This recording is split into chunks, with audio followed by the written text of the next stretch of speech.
अब कोरोना काल भी चला गया, किसान आंदोलन में जीत हुई, किसान आंदोलन का समय भी चला गया और इस सरकार की 2.5 साल भी पूरे हो गए। यानी कि पहला, क्योंकि 2.5 साल में सरकार की नीति देखी जाती है, नियत देखी जाती है, काम देखे जाते हैं। हमने इनकी नीति भी देख ली, नियत भी देख ली, काम भी देख लिए। हरियाणा का भट्टा बिठा दिया इन्होंने, बिठा दिया कि नहीं बिठा दिया? मैं आपसे सवाल पूछता हूं, बिठा दिया हरियाणा का भट्टा या कुछ कमी रह रही है? तो हरियाणा का भट्टा बिठा दिया। आज बेरोजगारी में, महंगाई में, भ्रष्टाचार में, अपराध में आज हरियाणा देश में सबसे आगे पहुंचा दिया इस सरकार ने। 2.5 साल बीत गए। अब इस कार्यक्रम का मेरा सुझाव है आप सबको, इस कार्यक्रम का रूप बदलना चाहिए।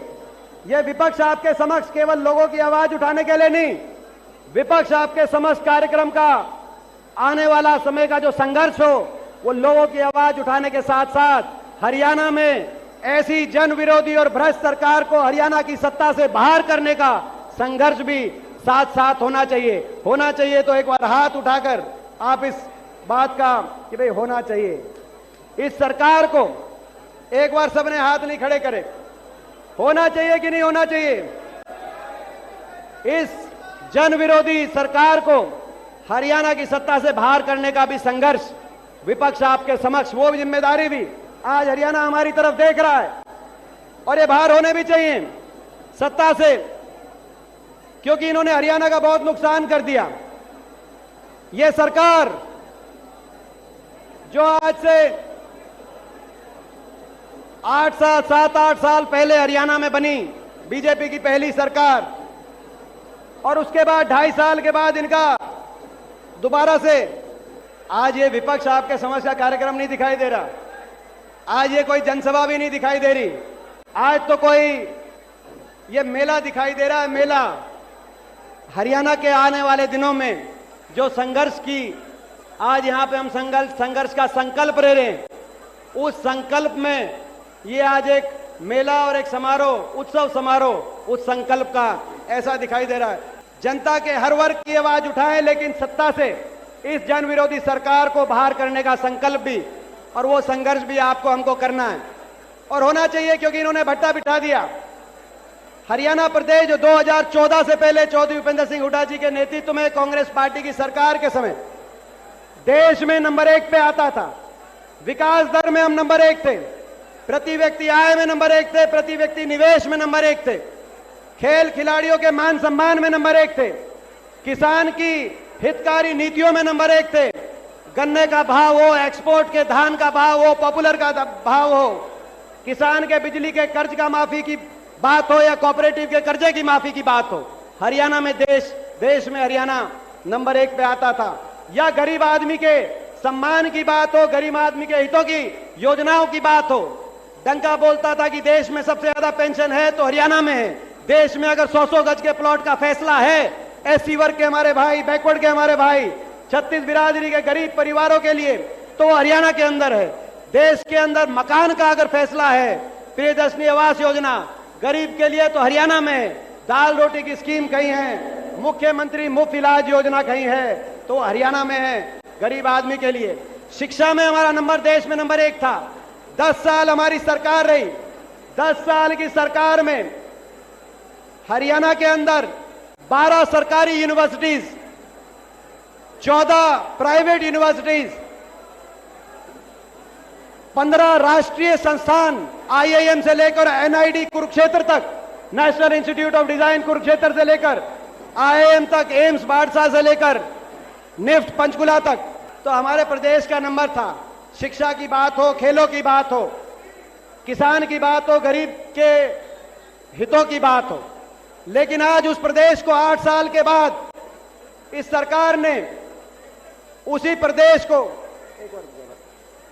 प्रदेश को आज बेरोजगारी में नंबर 1 पे पहुंचा दिया, उसी प्रदेश को महंगाई में नंबर 1 पे पहुंचा दिया, उसी प्रदेश को जो विकास में नंबर 1 पे था, किसान के अपमान में, किसान के तिरस्कार में नंबर 1 पे पहुंचा दिया। आपको किसान आंदोलन याद दिलाना चाहता हूं। ये वही किसान आंदोलन था जो पंजाब से चल के किसान रामलीला ग्राउंड में जाना चाहता था।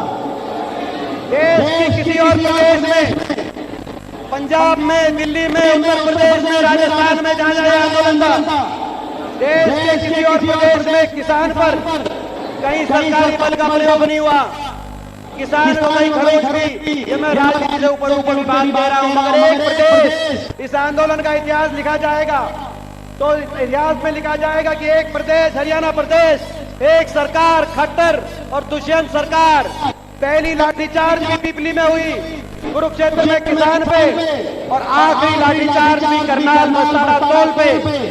कहीं लाठीचार्ज, कहीं आंसू गैस के गोले, कहीं पानी की बौछार, 700 किसानों को अपनी जान कुर्बान करनी पड़ी।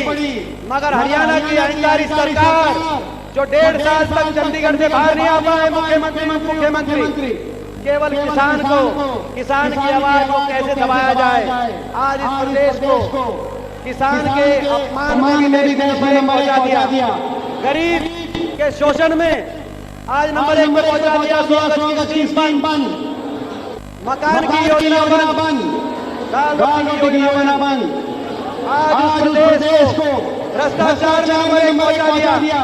जो सरकार भ्रष्टाचार की नींव में बनी हो, मैं पूछना चाहता हूं आपसे, भाजपा का बहुमत नहीं है, भाजपा को आवश्यकता पड़ी जेजेपी पार्टी को साथ लेने की, जेजेपी पार्टी जो बीजेपी के खिलाफ लोगों के विश्वास को हासिल करके 10 फैसले लेने आई थी, और जब बीजेपी को नंबर की जरूरत पड़ी तो सबसे पहले जाके समर्थन दे दिया। समर्थन किस शर्त पे दिया था? समर्थन एक शर्त दिया था कि लूट का खुला लाइसेंस मिले, शराब माफिया बनते तो कहीं माफिया बनते, भ्रष्टाचार की छूट हो, प्रदेश में लूट हो। गलत तो नहीं कह रहा मैं, और क्या कर रहे हैं? और क्यों बीजेपी के साथ केवल लूटने गए थे, लूटने गए थे, दुकान बंद हो गई भ्रष्टाचार में। प्रदेश को, हरियाणा प्रदेश को इतना कलंकित कर दिया कि कोरोना में पूरा देश अपने घरों में, पूरा देश अपने घरों में था, तब भी पूरा अखबारों में, टीवी में खबर चलती थी कि हरियाणा के अंदर ठेके खुले रहेंगे, 6 बजे के बाद अगर कोई रेडी वाला मूंगफली बेचता मिलता है तो उस रेडी वाले को चला देंगे, लेकिन ठेका 10 बजे तक खुला रहेगा, मॉल के अंदर भी खुला रहेगा, उम्र भी घटाएंगे, और ठेके बंद कराओगे तो होम डिलीवरी करते घर घर तक शराब और नशा पहुंचाएंगे। इसके आधार पे सरकार बनी, इसके आधार पे सरकार बनी। आज ऐसी नीयत से जो सरकार बनी हो, ना तो लोग नहीं चाहते थे, लोग इस सरकार को दोबारा बनाना नहीं चाहते थे। जब चुनाव हुआ, आपको याद होगा, प्रचंड बहुमत आया था भाजपा का लोकसभा चुनाव में, देश में बहुत बड़ा बहुमत था। मगर हरियाणा अलग है, देश से अलग राय रखता है, देश से अलग सोच रखता है हमारा प्रदेश। जब इतना बड़ा लोकसभा में बहुमत आया, बीजेपी ने 75 पार का नारा दिया। 75 पार का नारा दिया था कि नहीं दिया था? मैं आपसे पूछना चाहता हूं, दिया था कि नहीं दिया था? दिया था कि भूल गए? 75 पार का नारा था, 85 पार टीवी दिखा रहा था, सर्वे चैनल 85 आएंगे। मगर जब गिनती हुई 12 और 1 बजे आपने गिनती का पता किया तो भाजपा 40 सीट पे अटकी, दिखी कि नहीं दिखी, और बीच में तो कांग्रेस पार्टी आगे चल रही थी और भाजपा पीछे चल रही थी। और जब बहुमत नहीं आया तो बैसाखियों की आवश्यकता पड़ी। मैं ये भी कहना चाहता हूं, सरकार का चेहरा उसके मंत्री होते हैं। अगर इस सरकार से प्रदेश की जनता संतुष्ट होती, खट्टर साहब के 12 मंत्री उतरे थे चुनाव में, 12 मंत्री उतरे थे कि नहीं उतरे थे? बेदी साहब भी उतरे थे, शाहबाद से उतरे थे बेदी साहब। क्या हुआ?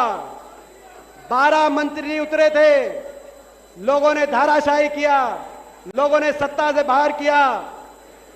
महेंद्रगढ़ में बैठे दान सिंह जी, हजारों वोट से महेंद्रगढ़ में रामविलास शर्मा से जीत के आए, शर्मा जी से जीत के आए। बादली से कुलदीप जी बैठे हैं, बादली से ओम प्रकाश धनखड़ जी जो भाजपा के प्रदेश अध्यक्ष हैं, हजारों वोटों से वो हारे, रोहतक से मनीष ग्रोवर हारे, सोनीपत से कविता जैन हारी, कविता जैन जी हारी, बेदी साहब हारे शाहबाद से।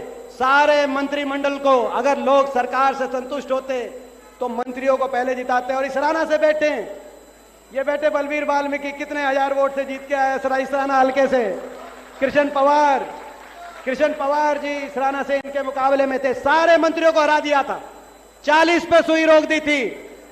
सरकार नहीं बन सकती थी, लेकिन एक पार्टी ऐसी पार्टी थी जिन्होंने लोगों के विश्वास को बेचने का काम किया।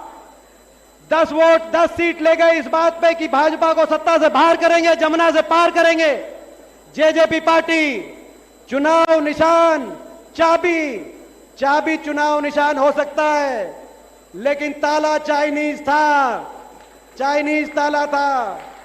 तिजोरी, अपनी तिजोरी में लोगों के विश्वास को भर लिया और बीजेपी को दिल्ली में जाकर उस विश्वास को बेचने का काम किया। मैं कहना चाहता हूं आपको, आज जो संकल्प हम कर रहे हैं कुरुक्षेत्र से, बदलाव होगा हरियाणा के अंदर। ऐसी भ्रष्ट सरकार, जन विरोधी सरकार, किसान विरोधी सरकार जाएगी। हरियाणा के अंदर दोबारा से आपकी सरकार आएगी। हरियाणा में विकास का पहिया फिर घूमेगा। हरियाणा के अंदर दोबारा से शिक्षा में जैसा काम हुआ, किसान के लिए जो काम हुआ वो काम होगा। और ऐसे लोग जिन्होंने हरियाणा के लोगों के साथ इतना बड़ा विश्वासघात किया, उनका भी हिसाब किताब तय किया जाएगा। आज मैं कहना चाहता हूं आपसे, उनको भी राजनीति में ऐसी अनैतिकता करके, राजनीति में अपने लोगों जिन्होंने उन पर विश्वास किया, उनकी पीठ में ऐसे छुरा घोंप के, ऐसी चोरी करके हरियाणा में उनको आगे बढ़ने नहीं दिया जाएगा। तो मैं आखिर में आप सबसे यही पूछना चाहता हूं, मुझे पता है अभी भी आ रहे हैं, अभी भी लगातार आप लोग आ रहे हैं। ऐसा कार्यक्रम, ऐसी रैली, मैं समझता हूं ये विपक्ष आपके समझ नहीं है, विपक्ष आपके समझ का कार्यक्रम नहीं है। आज तो ये हरियाणा की राजनीति को दिशा देने के लिए, हरियाणा की राजनीति को दिशा देने के लिए आपने एक संकल्प रैली, विपक्ष का संकल्प, प्रदेश में बदलाव का संकल्प रैली का रूप दिया है कि नहीं दिया? मैं सारे युवा साथियों से पूछना चाहता हूं, दिया है कि नहीं दिया आपने? तो भाई संकल्प में आखिर में एक बात कहते हुए अपनी बात खत्म करता हूं। आखिर में एक बात, 2 मिनट। मुझे पता है जोश ज्यादा है, मगर जोश के साथ होश। भाई इस संकल्प में, इस संघर्ष में 1.5 से 2 साल का संघर्ष है आनंदवीर। इसमें इस संघर्ष में इस संघर्ष में राजपाल भाई का भी नोट कर लिया हमने। इस संघर्ष में इस 1.5 साल तक कदम से कदम मिलाकर आप चलोगे तो एक बार हाथ खड़ा करके आप बताओ इस संघर्ष में आप साथ हो। पीछे तक पूछ रहा हूं, कोई रह तो नहीं गया? हाथ खड़ा करे बिना कोई रह तो नहीं गया? स्टेज पे कईयों ने हाथ नहीं खड़े करे, वरुण स्टेज पे इस संघर्ष में चल रहे हैं, तो हम भी आपको विश्वास दिलाते हैं, आप एक कदम बढ़ाओगे, आने वाला समय आपका है, आप एक कदम बढ़ाओगे, हम 10 कदम अपने हर साथी के लिए बढ़ाने का काम करेंगे। आपका बहुत बहुत धन्यवाद।